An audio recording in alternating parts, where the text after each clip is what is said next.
অসমে কাজে গিয়ে বাস দুর্ঘটনায় মৃত্যু হলো কাকদ্বীপের এক পরিযায়ী শ্রমিকের। মৃত্যুর সংবাদ পাওয়ার পর কান্নায় ভেঙে পড়েছেন পরিবারের লোকেরা। আসামে কাজ করতে গিয়ে বাস দুর্ঘটনায় মারা গেলেন দক্ষিণ চব্বিশ পরগনা জেলার কাকদ্বীপ থানার বামানগর পার্বতীপুর এলাকার পরিযায়ী শ্রমিক 27 বছরের সোমনাথ জানা।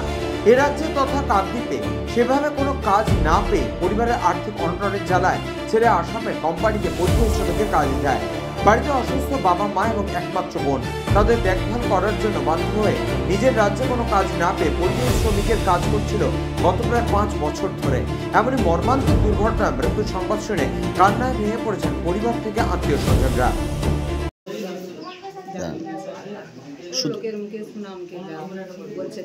দুর্ঘটনা হয়েছে শুনেছি। এখানে ছেলে নেই, এখন সংসার কিভাবে চলবে? কি ঘটনা শুনলেন? কি